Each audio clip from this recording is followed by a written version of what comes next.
VIPs in here today, so please keep the questions above board. Let's do our best to come up with your best today.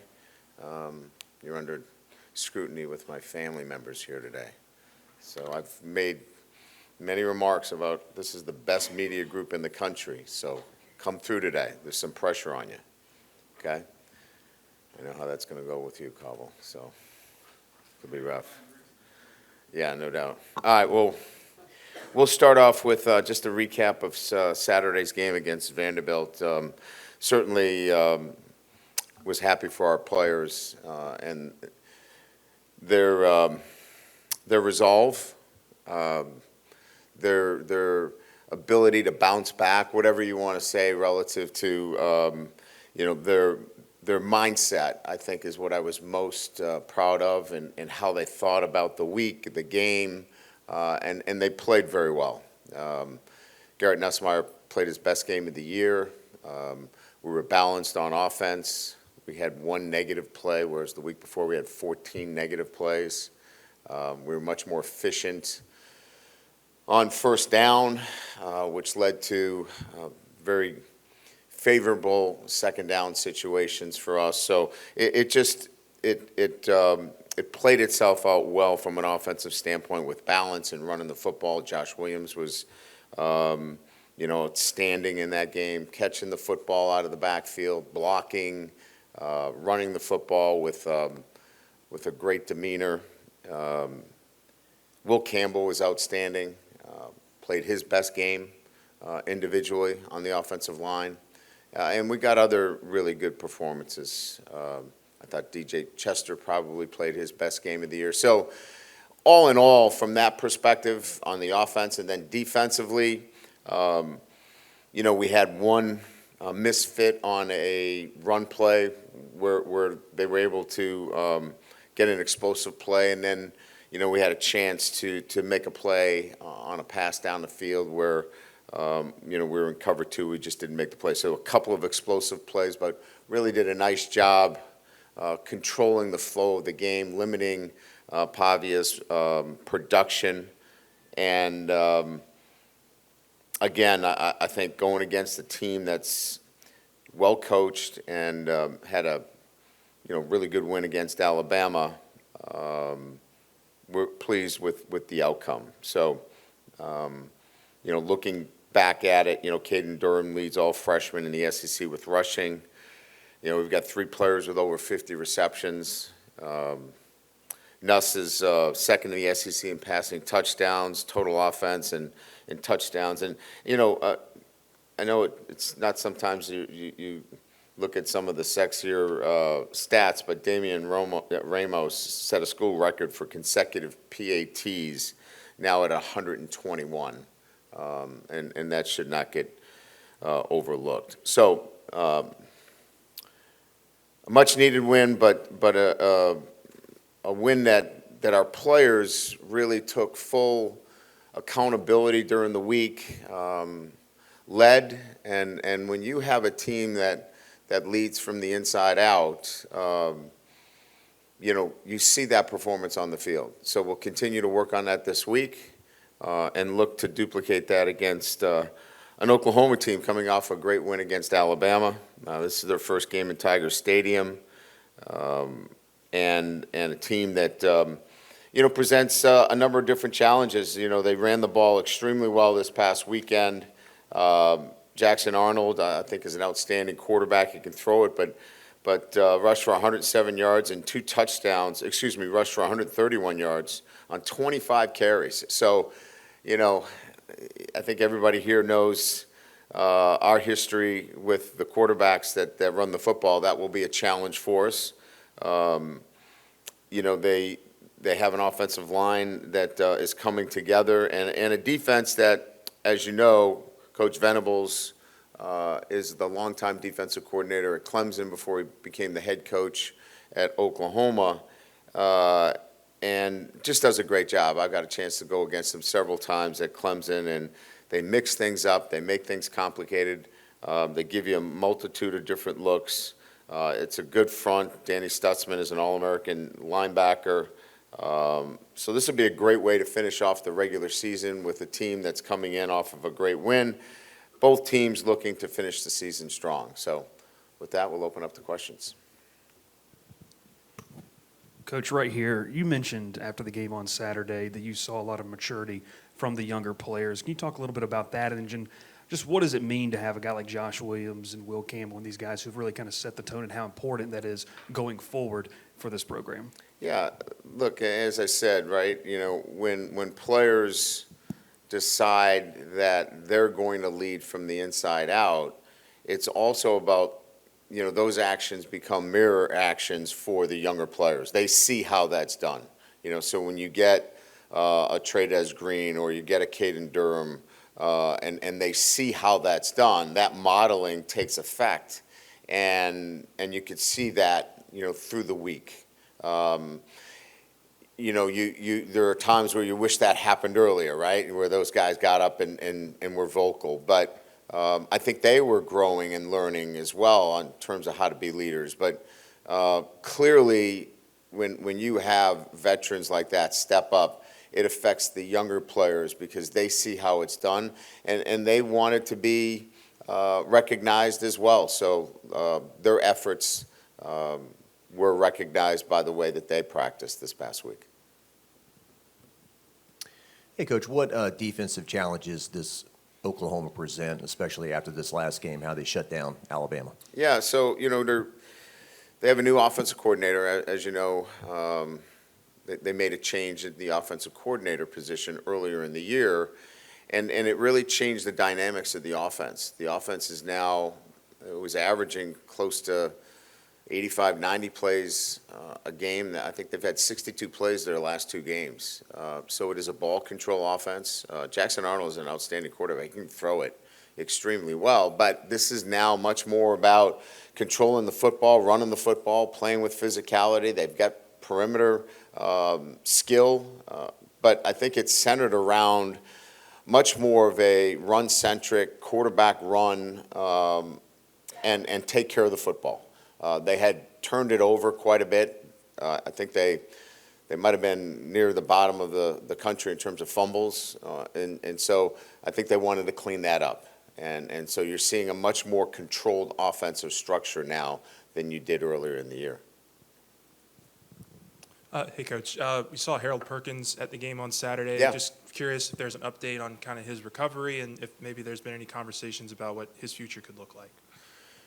Yeah, I mean, he's doing really well in his recovery. Talking to Owen Stanley, our athletic trainer, he's been, he's been in the building quite a bit. Now that he's past the early stages of the repair, now it's about hard work. I don't know that he's made that final decision. I know he's weighing the options, and clearly we would love to have him back. But we know that, those decisions are not easy. We'll support him in whatever he decides and provide him all the resources necessary to make the best decision for him and his family. You mentioned the job DJ did and Will. What went right in the run game? Was it that as well as just winning those one-on-one battles between a running back and a linebacker safety? Well, I think the quarterback, it starts with the quarterback. The ability to get us the favorable looks that gave the offensive line, the numbers, right, where we could run combination blocks, where we could get leverage, where we could get some of the things necessary to have, a more consistent running game. And it starts with the quarterback, quite frankly. When you're in a one-back offense, you have to be able to do that. And I thought Garrett was outstanding. It was his best game by far.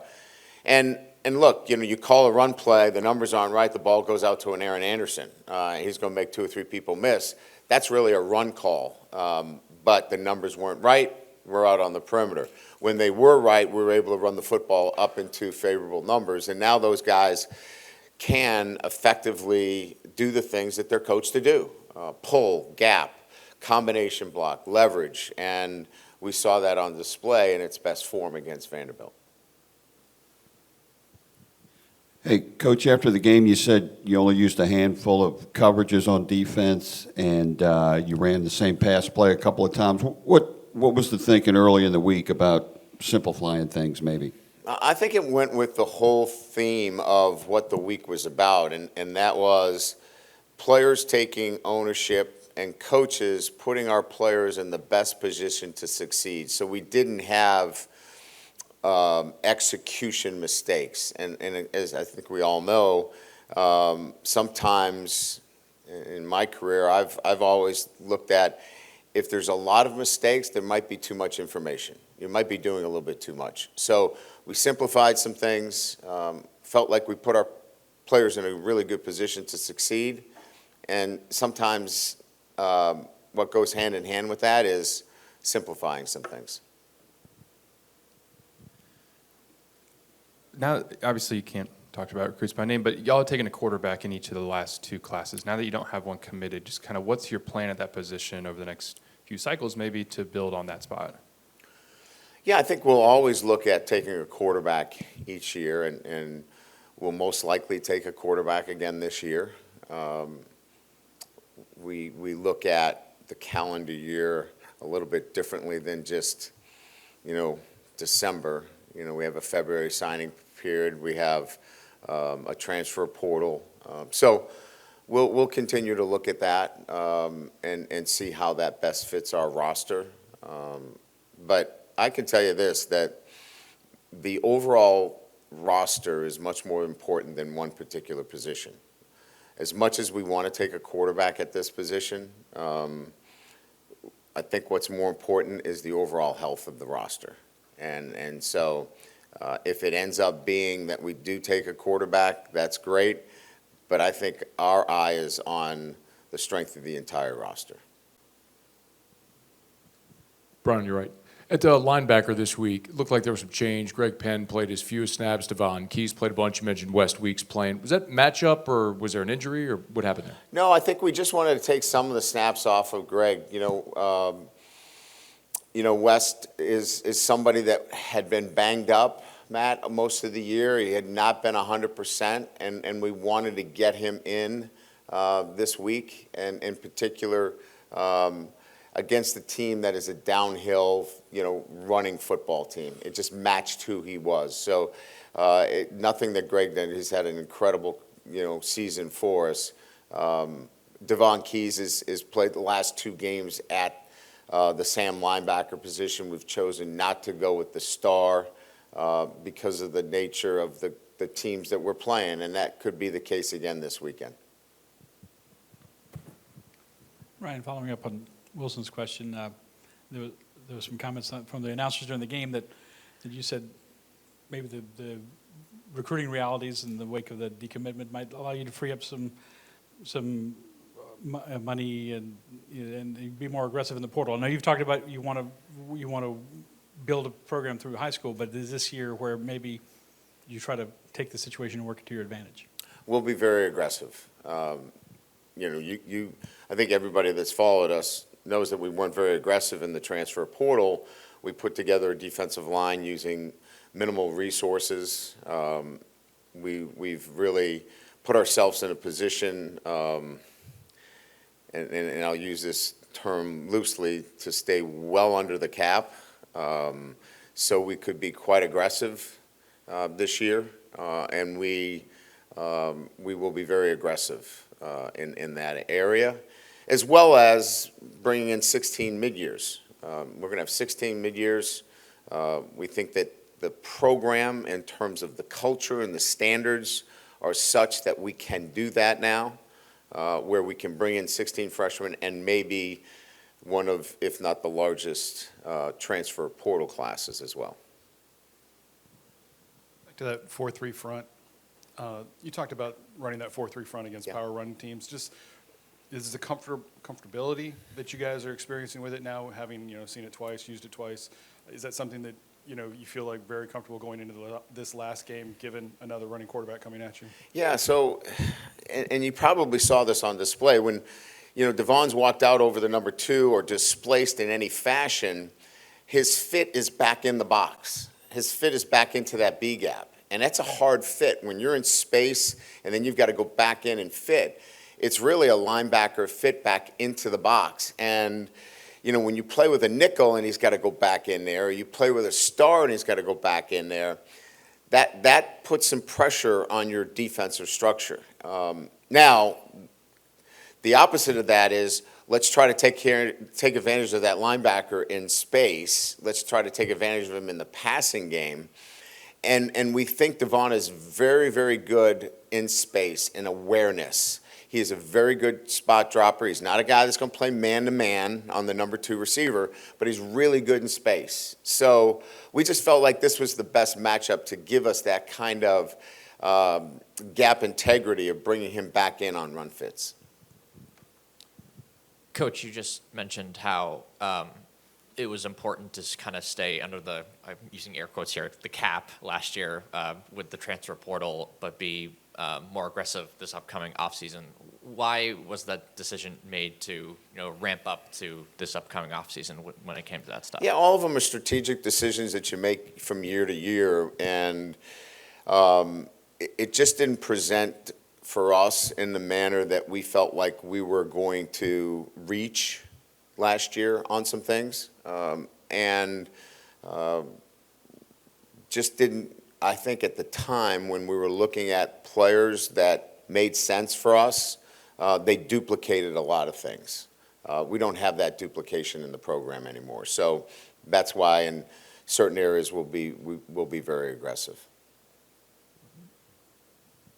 I guess if I could follow up on the whole roster building, can you just explain what that's like? I mean, you're coaching the team right now, but you have a staff that's going to the early signing period, then the portal window immediately follows. So how is all that working to start building the roster for 25?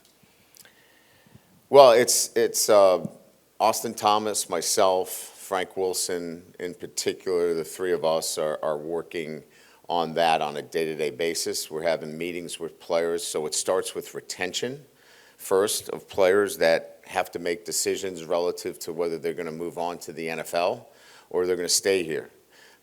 So the first part of that is retaining players that you want.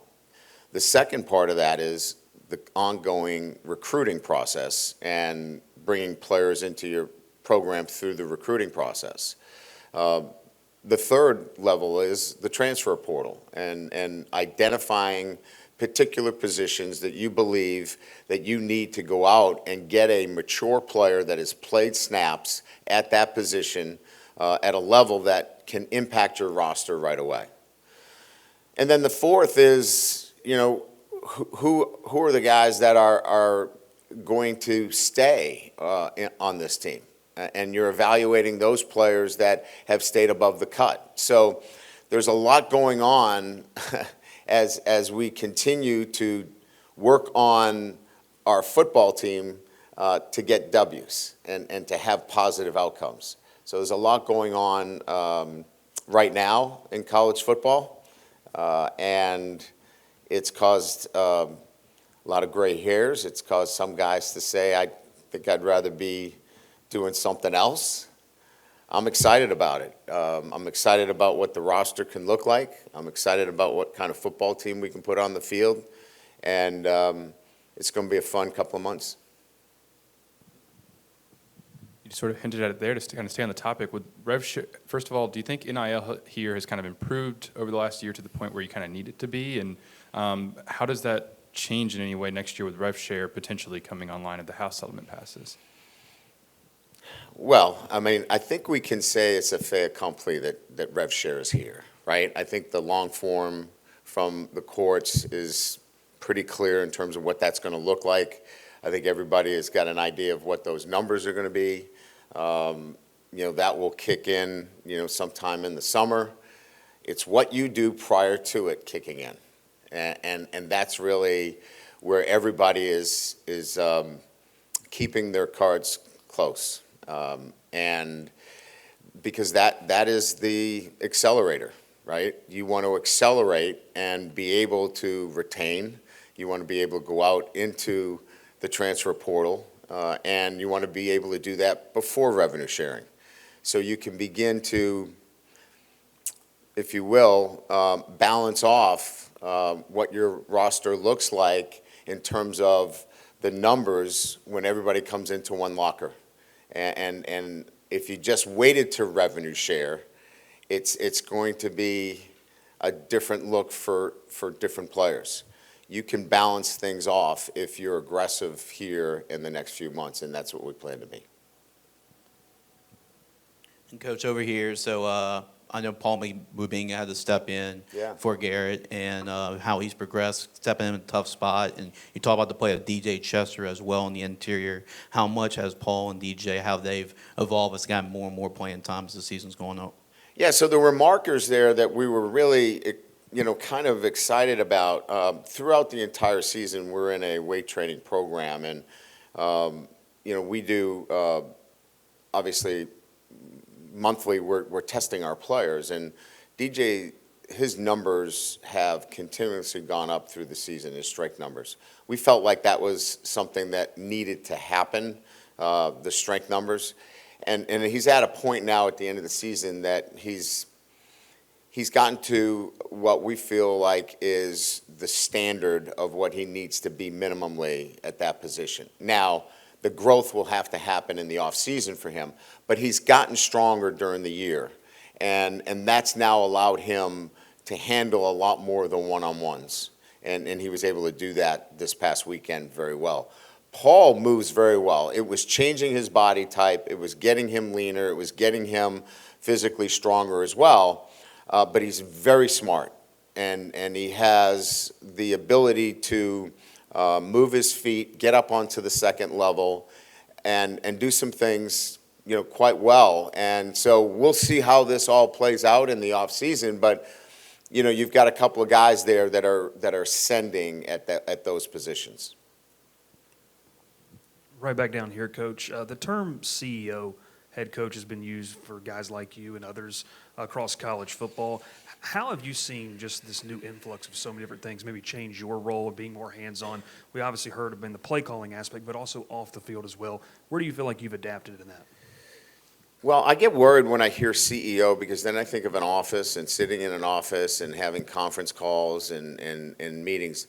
Look, at the end of the day, you have to have relationships with your players. If you can't have those relationships with your players, then you can't get them to do some of the things that we had them doing last week. And so the head football coach today and in the SEC in particular, it's a head coach-centric position, meaning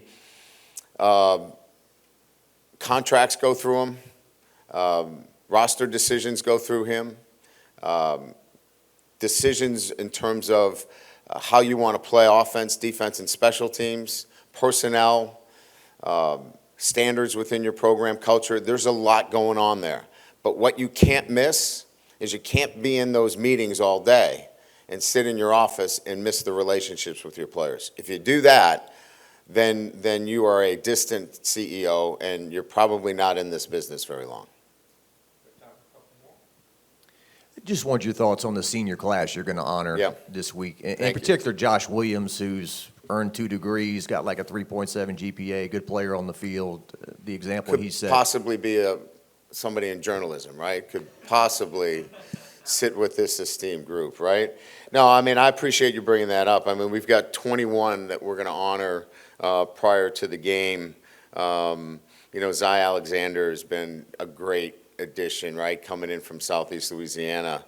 Garrett Dellinger has been a stalwart for us. We all know about Kyron Lacey and what he's done. Greg Penn, we talked about. Miles Frazier, 3-year starter. Braden Swinson, what a year he's had, right, in terms of coming off the edge. Parrish Shand, I mean, Swiss Army knife for us. He's done a little bit of everything, kind of unsung. He's played end, he's played tackle, he's our personal protector on punt, running down the field. Invaluable to us. Gio Paez has come in and given us snap after snap, hasn't missed a snap. He has just been a workhorse. You talk about eating innings up. He's a guy that eats innings up for you. He's just been a workhorse for us. Savion Jones has just had a monster year. His pass rush has been great.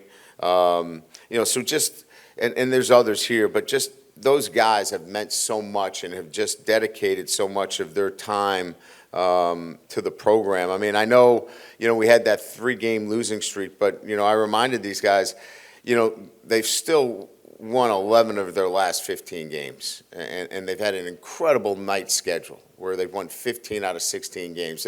They've done some great things, and really proud of what they've done, and it'll be a great tribute to them, so thank you. John's done it once. I think maybe he's done it twice.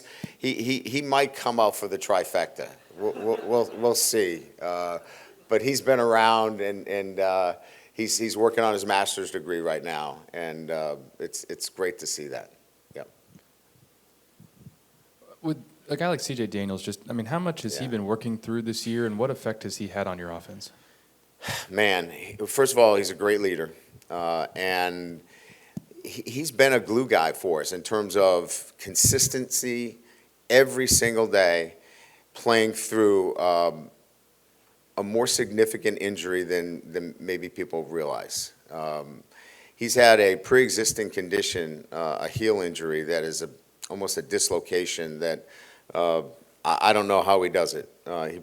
He practices, and we're careful with his practice during the week to get him to Saturdays. And then on Saturdays, he's just so consistent. He's down the field blocking. He's one of our best, if not our best blocker. He's precise in his route running. He's got strong hands at the point of attack, and we're just excited about having him with us. And all indications are that he's going to be back next year.